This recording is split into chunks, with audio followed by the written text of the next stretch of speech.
and as soon as she had entered the room, she saw the girl there, lying on the floor beneath the bulletin board from which usually hung the sharp cutting scissors.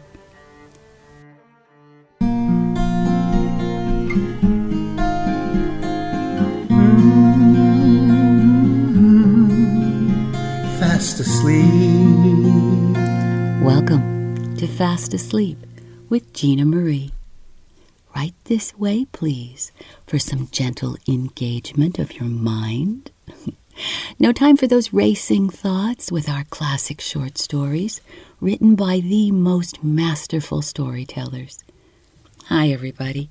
I'm Gina, and last week, Engineer Bob and I brought you a tale from the critically acclaimed mystery writer Stanley Ellin.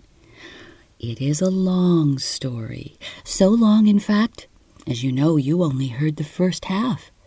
If you did miss last week, go back now and hear all about a lonely man living vicariously through a thin apartment wall. A woman in the other apartment fascinates our loner. And then this obsession of his, well, it leads to, well, you'll know soon enough. Go back and listen. And as for the rest of us, stay after today's conclusion as we consider some possibilities concerning our protagonist and perhaps our author's intent. Right now, everybody, published in 1953, tuck in for the conclusion of Stanley Ellin's The Betrayers.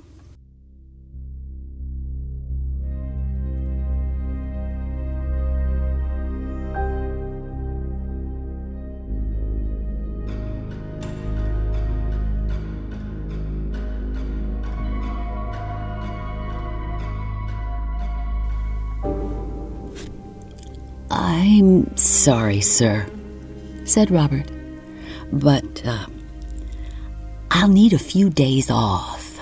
You see, there's been a sudden death."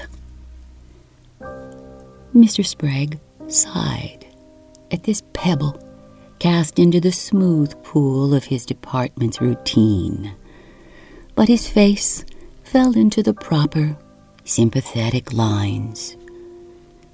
"Somebody close?" "Very close," said Robert.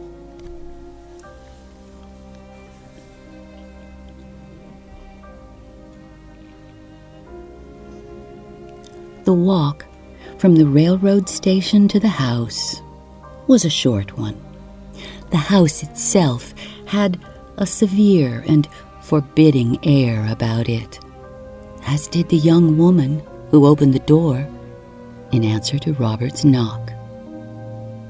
"Yes," she said, "my sister's name is Amy Snyder. Her married name, that is. I'm Celia Thompson." "What I'm looking for," Robert said, "is some information about her, about your sister." The woman looked stricken. "Something's happened to her?" "In a way," Robert said.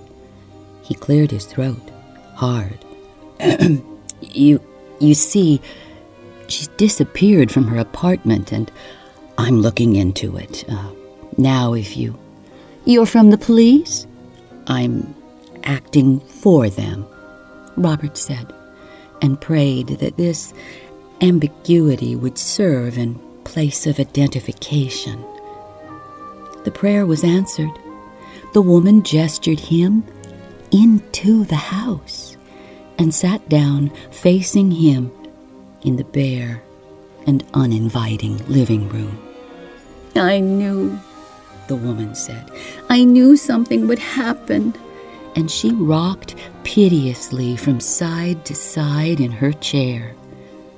Robert reached forward and touched her hand gently. How did you know? How? What else could you expect when you drive a child out of her home and slam the door in her face? When you throw her out into the world, not even knowing how to take care of herself? Robert withdrew his hand abruptly. You did that? My father did. Her father. But why? Oh, if you knew him, the woman said. A man who thinks anything pretty is sinful. A man who's so scared of hellfire and brimstone that, well, he's kept us in it all our lives. When she started to get so pretty and the boys pestering her all the time, he turned against her, just like that. And when she had her trouble with that man, he threw her out of the house, bag and baggage. And if he knew I was writing letters to her, the woman said fearfully, he'd throw me out too. I can't even say her name in front of him the way he is. Look, Robert said eagerly. Now that man that she had trouble with, was that the one she married? That Vincent Snyder? Oh, I don't know, the woman said vaguely. I just don't know. Nobody knows except Amy and my father, the way it was kept such a secret. I didn't even know she was married until all of a sudden she wrote me a letter about it from the city. But if your father knows, I can talk to him about it. No, you can't. If he even knew I told you as much as I did. But I can't let it go at that, he pleaded. I have to find out about this man, and then maybe we can straighten everything out. All right, the woman said wearily. There is somebody, but not my father. You've got to keep away from him, for my sake. There's this teacher over at the high school, this Miss Benson. She's the one to see. And she liked Amy. She's the one Amy mails my letters to so my father won't know. Maybe she'll tell you, even if she won't tell anybody else. I'll write you a note to her, and you go see her. At the door he thanked her, and she regarded him with a hard, straight look. You have to be pretty to get yourself in trouble, she said. So it's something that'll never bother me. But you find Amy, and you make sure she's all right. Yes, Robert said. I'll try. At the school, he was told that Miss Benson was the typewriting teacher, that she had classes until 3, and that if he wished to speak to her alone, he would have to wait until then. So, for hours, he fretfully walked the few main streets of the town, oblivious of the curious glances of passers-by, and thinking of Amy. These were the streets she had known. These shop windows had mirrored her image, and he thought, with sharp jealousy, not always alone, there had been boys attracted to her, as boys would be, but careless of her, never realizing the prize they had. But if he had known her then, if he could have been one of them. At 3 o'clock, he waited outside the school building until it had emptied, and then went in eagerly.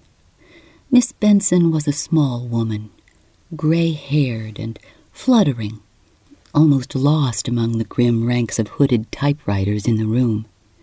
After Robert had explained himself, and she had read Celia Thompson's note, she seemed ready to burst into tears. It's wrong of her, she said.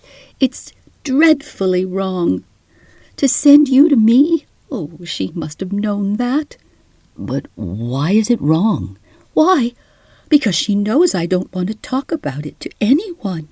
She knows what it would cost me if I did. That's why. Look, Robert said patiently. I'm not trying to find out what happened. I'm only trying to find out about this man Amy had trouble with, what his name is, where he comes from, where I can get more information about him." "No," Miss Benson quavered. "I'm sorry." "Sorry," Robert said angrily. "A girl disappears. This man may be at the bottom of it, and all you can do is say you're sorry?" Miss Benson's jaw went slack. "You mean that he did something to her?" "Yes," Robert said, "he did," and had to quickly catch her arm as she swayed unsteadily, apparently on the verge of fainting. I should have known," she said lifelessly. "I should have known when it happened that it might come to this, but at the time—" At the time, the girl had been one of her students, a good student, not brilliant, mind you, but a nice girl, always trying to do her best, and well brought up, too, not like so many of the young snips you get nowadays. That very afternoon, when it all happened, the girl herself had told Miss Benson she was going to the principal's office after school hours to get her program straightened out. Certainly, if she meant to do anything wicked, she wouldn't have mentioned that, would she? Wasn't that all the evidence anyone needed? "Evidence?" Robert said, in bewilderment. "Well, yes, evidence. There had been that screaming in the principal's office, and Miss Benson had been the only one left in the whole school. She had run to the office, flung open the door, and that was how she found them. The girl sobbing hysterically, her dress torn halfway down, Mr. Price standing behind her, glaring at the open door, at the incredulous Miss Benson. "Mr. Price," Robert said. He had the sense of swimming numbly through some gelatinous depths, unable to see anything clearly. "Mr. Price, the principal, of course." He stood glaring at her, his face ashen. Then the girl had fled through the door, and Mr. Price had taken one step after her, but had stopped short. He had pulled Miss Benson into the office and closed the door, and then he had talked to her. The long and the short of what he told her was that the girl was a wanton. She had waltzed into his office, threatened him with blackmail, and when he had put her into her place, she had artfully acted out her little scene, but he would be merciful, very merciful. Rather than call in the authorities and blacken the name of the school and of her decent, respectable father, he would simply expel her and advise her father to get her out of town promptly. And Mr. Price had remarked meaningfully, it was a lucky thing indeed that Miss Benson had walked in, just in time to be his witness. Although if Miss Benson failed him as a witness, it could be highly unlucky for her. "And he meant it," Miss Benson said bitterly. "It's his family runs the town and everything in it. If I said anything of what I really thought, if I dared open my mouth, I'd never get another job anywhere. But I should have talked up. I know I should have. Especially after what happened next." She had managed to get back to her room at the far end of the corridor, although she had no idea of where she got the strength. And as soon as she had entered the room, she saw the girl there, lying on the floor beneath the bulletin board from which usually hung the sharp cutting scissors.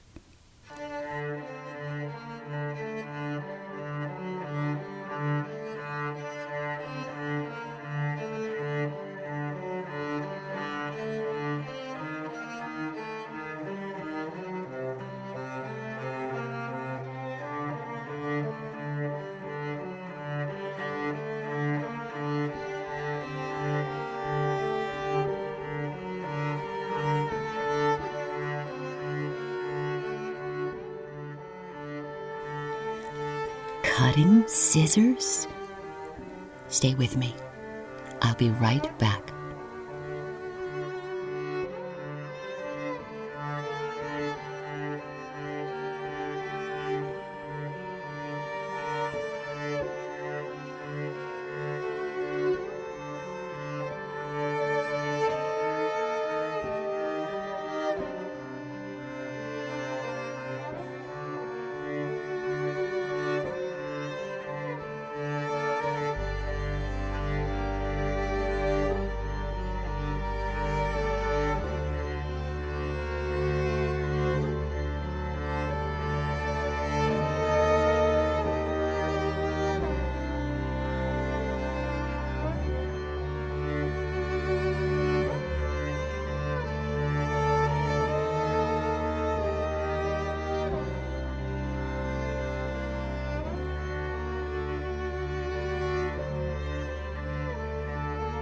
As soon as she had entered the room, she saw the girl there, lying on the floor, beneath the bulletin board, from which usually hung the sharp cutting scissors.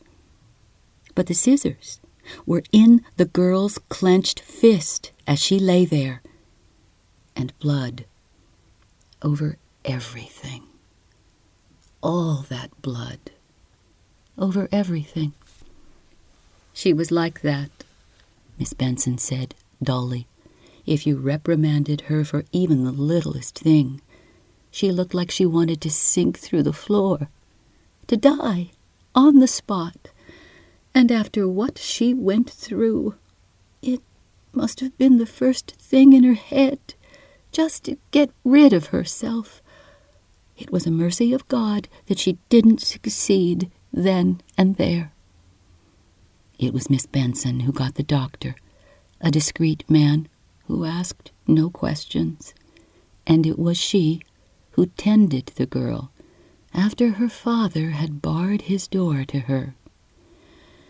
And when she could get around, Miss Benson said, I placed her with this office over at the county seat. She wasn't graduated, of course, or really expert, but I gave her a letter explaining she had been in some trouble and needed a helping hand, and they gave her a job. Miss Benson dug her fingers into her forehead. If I had only talked up when I should have. I should have known he'd never feel safe, that he'd hound her until he... But he isn't the one, Robert said hoarsely. He isn't the right man at all. She looked at him wonderingly. But you said... No, Robert said helplessly. I'm looking for someone else, a different man altogether. She shrank back. You've been trying to fool me. No, I swear I haven't. But it doesn't matter, she whispered. If you say a word about this, nobody'll believe you. I'll tell them you were lying, that you made the whole thing up. You won't have to, Robert said. All you have to do is tell me where you sent her for that job. If you do that, you can forget everything else. She hesitated, studying his face with bright, frightened eyes. All right, she said at last. All right. He was about to go when she placed her hand anxiously on his arm. Please, she said, you don't think unkindly of me because of all this, do you? No, Robert said. I don't have the right to. The bus trip, which filled the remainder of the day, was a wearing one.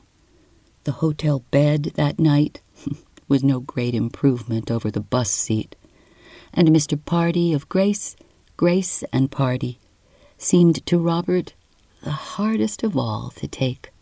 He was a cheery man, too loud and florid to be properly contained by his small office. He studied Robert's business card with interest. Credit research, eh? He said admiringly. Wonderful how you fellas track down wherever they are. Sort of a Northwest Mounted Police just working to keep business healthy. That's what it comes to, doesn't it? And anything I can do to help. Yes, he remembered the girl very well. Just about the prettiest little thing we ever had around here. He said pensively, didn't know much about her job, of course, but you got your money's worth just watching her walk around the office. Robert managed to keep his teeth clenched. Was there any man she seemed interested in? Someone around the office, maybe, who wouldn't be working here anymore, or even someone outside you could tell me about? Mr. Pardee studied the ceiling with narrowed eyes. No, he said. Nobody I can think of. Oh, there must have been plenty of men after her, but you'd never get anything out of her about it. Not the way she was so secretive and all. Matter of fact, her being that way was one of the things that made all the trouble. Trouble?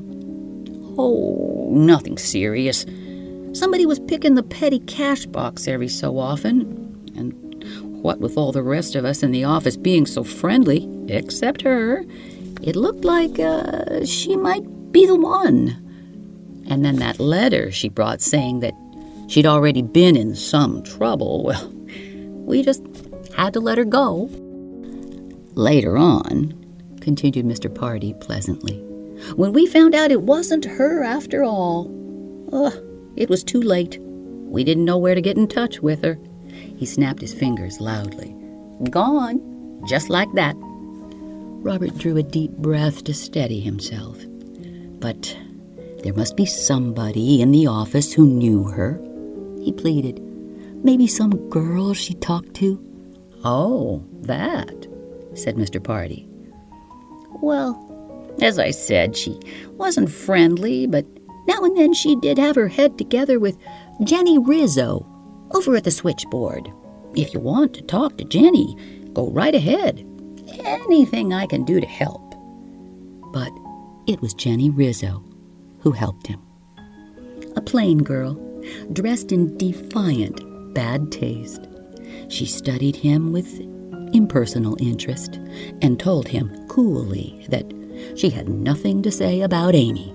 The kid had taken enough kicking around. It was about time they let her alone. I'm not interested in her, Robert said. I'm trying to find out about the man she married. Someone named Vincent Snyder. Do you know about him? From the stricken look on her face, Robert realized exultantly that she did. Him, she said. So, she went and married him anyhow. What about it? What about it? I told her 100 times he was no good. I told her just stay away from him. Why? Because I know his kind. Sharp stuff, hanging around with money in his pocket. You never knew where that money came from. The kind of guy's always pulling fast deals, but he's too smart to get caught. That's why. How well did you know him? How well? I knew him from the time he was a kid around my neighborhood here. Look. Jenny dug into a desk drawer, deep laden with personal possessions. She came out with a handful of snapshots, which she thrust at Robert. We even used to double date together, Vince and Amy, me and my boyfriend. Plenty of times I told her, right in front of Vince, that he was no good. But he gave her such a line. She wouldn't even listen. She was like a baby that way. Anybody was nice to her, she'd go overboard. They were not good photographs, but there were Vince and Amy, clearly recognizable. Could I have one of these? Robert asked, his voice elaborately casual. Jenny shrugged. Just go ahead, help yourself. she said, and Robert did. Then what happened? He said. I mean, to Vince and Amy. Oh, you got me there. After she got fired, they both took off. She said something about Vince getting a job downstate a ways in Sutton, and that was the last time I saw them. I could just see him working at anything honest, but the way she said it, she must have believed him. Anyhow, I never heard from her after that. Could you remember exactly when you saw her last? That time she told you they were going to Sutton? Jenny could, and did. She might have remembered more, but Robert was out of the door by then, leaving her gaping after him, her mouth wide open in surprise. The trip to Sutton was barely an hour by bus, but it took another hour before Robert was seated at a large table with the Sutton newspaper files laid out before him. The town's newspaper was a large and respectable one, its files orderly and well kept. And 2 days after the date Jenny Rizzo had given him, there was the news that Robert hoped to find. Headline news emblazoned all across the top of the first page. $10,000 stolen, the news report said. A daring lone bandit had walked into the Sutton Bank and Trust, had bearded the manager without a soul around knowing it, and had calmly walked out with a small valise containing $10,000 in currency. The police were on the trail, and arrest was expected momentarily. Robert traced through later dates with his hands shaking. The police had given up in their efforts. No arrest was ever made. Robert had carefully scissored the photograph so that Vince now stood alone in the picture. The bank manager irritably looked at the picture and then swallowed hard. "It's him," he told Robert incredulously. "That's the man. Oh, I'd know him anywhere. If I can get my hands on him." "Well, now there's something you have to do first," said Robert. "I'm not making any deals," the manager protested. "I want him, and I want every penny of the money he's got left." "I'm not talking about deals," Robert said. "All you have to do is put down on paper that you positively identify this man as the one who robbed the bank. If you do that, the police will have him for you tomorrow." "That's all," the man said suspiciously. "That's all," Robert said. He sat again in the familiar room, the papers, the evidence arranged before him. His one remaining fear had been that, in his absence, the murderer had somehow taken alarm and fled. He had not breathed easy until the first small surreptitious noises from next door made clear that things were as he had left them. Now, he carefully studied all the notes he had painstakingly prepared, all the reports of conversations held. It was all here, enough to see justice done. But it was more than that, he told himself bitterly. It was the portrait of a girl who, step by step, had been driven through a pattern of betrayal. Every man she had dealt with had been an agent of betrayal. Father, school principal, employer, and finally her husband. Each was guilty in his turn. Jenny Rizzo's words rang loud in Robert's ears. Anybody was nice to her, she'd go overboard. If he had spoken, if he had moved, he could have been the one. When she turned at the top of the stairs to look at him, she might have been waiting for him to speak or move. And now it was too late, and there was no way of letting her know what these papers meant, what he had done for her. Oh, the police were everything Robert had expected until they read the bank manager's statement. Then they read and reread the statement. They looked at the photograph, and they courteously passed Robert from hand to hand until finally there was a door marked Lieutenant Kaiserling, and behind it, a slender, soft-spoken man. It was a long story. Robert had not realized until then how long it was, or how many details there were to explain, but it was told from start to finish without interruption. At its conclusion, Kaiserling took the papers, the handkerchief, and the photographs and pored over them. Then he looked at Robert curiously. "It's all here," he said. "The only thing you left out is why you did it. Why you went to all this trouble. What's your stake in this?" It was not easy to have your most private dream exposed to a complete stranger. Robert choked on the words. It's because of her. The way I felt about her." "Oh," Kaiserling nodded, understandingly. "Making time with her?" "No," Robert said, angrily. "We never even spoke to each other." Kaiserling tapped his fingers gently on the papers before him. "Well," he said, "it's none of my business, anyhow. But you've done a pretty job for us, very pretty.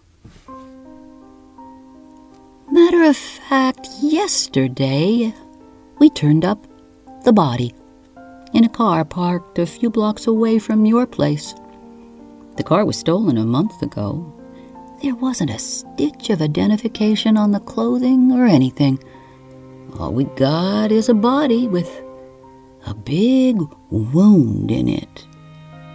This business could have stayed up in the air for 100 years if it wasn't for you, walking in with a perfect case made out from A to Z." "I'm glad," Robert said. "That's the way I wanted it." "Yeah," Kaiserling said. "Any time you want a job on the force, you just come and see me." And then he was gone from the office for a long while. And when he returned, it was in the company of a big, stolid, plainclothesman who smiled grimly. "Yeah, we're going to wrap it up now," Kaiserling told Robert, and gestured at the man. They went softly up the stairs of the house and stood to the side of the door while Kaiserling laid his ear against it for some assurance of sound. Then he briskly nodded to the plainclothesman and rapped hard. "Open up," he called. "It's the police." There was an ear-ringing silence, and Robert's mouth went dry as he saw Kaiserling and the plainclothesman slip the chill blue steel of revolvers from their shoulder holsters. "I got no use for these cute little games," growled Kaiserling, and suddenly raised his foot and smashed the heel of his shoe hard against the lock of the door. The door burst open. Robert cowered back against the balustrade of the staircase, and then he saw her. She stood in the middle of the room, facing him wildly. The same look on her face he knew in that fantastic moment that she must have worn each time she came face to face with a betrayer exposed. Then she took one backward step and suddenly whirled toward the window. "No!" she cried, as Robert had heard her cry it out once before. And then she was gone through the window in a sheet of broken glass. Her voice rose in a single despairing shriek, and then was suddenly and mercifully silent. Robert stood there, the salt of sweat suddenly in his eyes, the salt of blood on his lips. It was an infinity of distance to the window, but he finally got there and had to thrust Kaiserling aside to look down. She lay crumpled on the sidewalk, and the thick black hair in loose disorder around her face shrouded her from the eyes of the curious.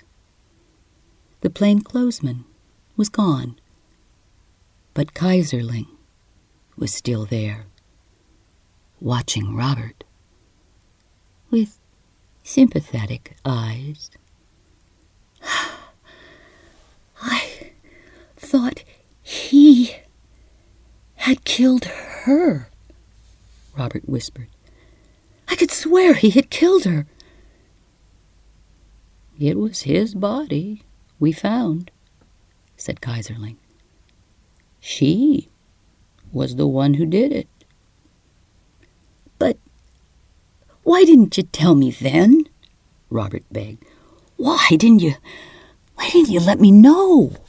Kaiserling looked at him wisely. Yeah, he said. And then what? You tip her off so that she gets away? Then we really got troubles.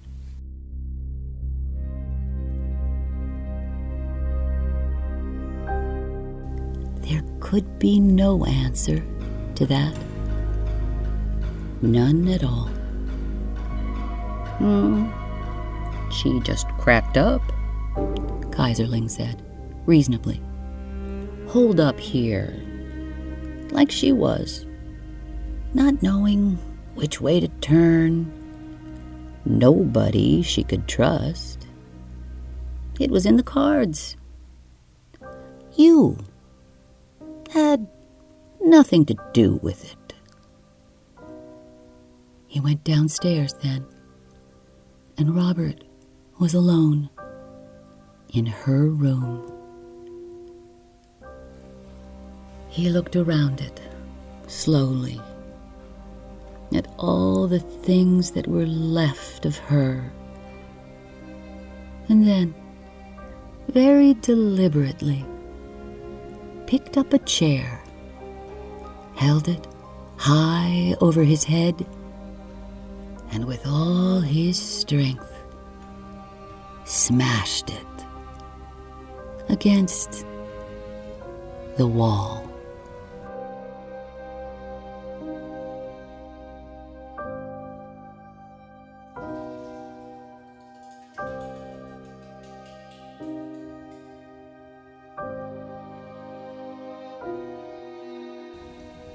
Our masterful mystery craftsman, Stanley Ellin, was considered one of the finest authors in the crime genre by both critics and his peers. The gamble Stanley's wife, an editor, took when she insisted he quit his many jobs and write full-time was a very wise one. Once the specialty of the house was published, it was smooth sailing for the Ellins. The Betrayers was first published in Ellery Queen's mystery magazine, of course. And like Ellen's other mid-century mysteries, it focuses brilliantly on the very complicated main character, who certainly may not be as predictable as we expect. Voyeurism, self-delusion, and obsession, along with cowardice, all come to my mind as this story moves along. Our lonely stalker builds a very intimate yet one-sided relationship with the literal girl next door. It is all fantasy. In reality, there is no interaction, but it makes one consider, what is the true reality in this story? Oh, a crime occurs, yes, but our wily Mr. Ellin may not have only fooled us about the actual victim. Is it possible that his ending with a twist is more twisted than one might expect? Is it feasible that the killer is not revealed in the apparent ending? Go back and, among other things, consider the reactions of Lieutenant Kaiserling.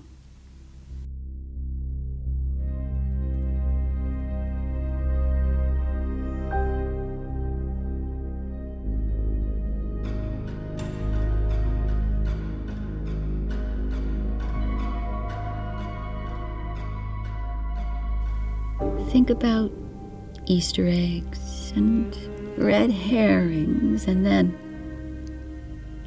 let me know what you think. Does this theory hold water?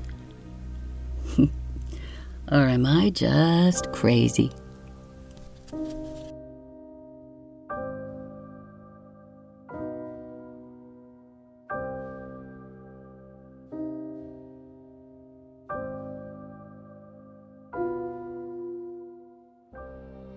Introduction information this week is from an article written by Robert E. Briney for Mystery File.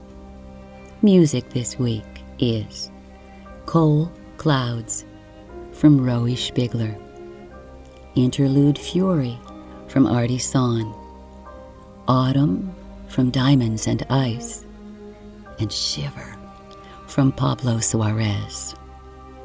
I know it's difficult to discuss theories about this story without spoilers, so be careful, but let us know what you think.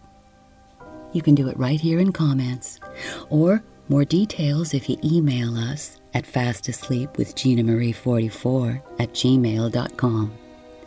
Follow us on Instagram, Facebook, and TikTok. Thank you for supporting us with likes, comments, and by subscribing on Spotify, iHeartRadio, Apple Podcasts, YouTube, and wherever you get your podcasts. Thanks to all of you, dear listeners, in many, many countries. I've got a key word. It might be an Easter egg. Wound.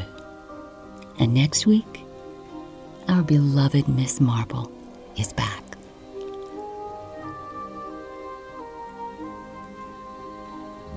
Good night.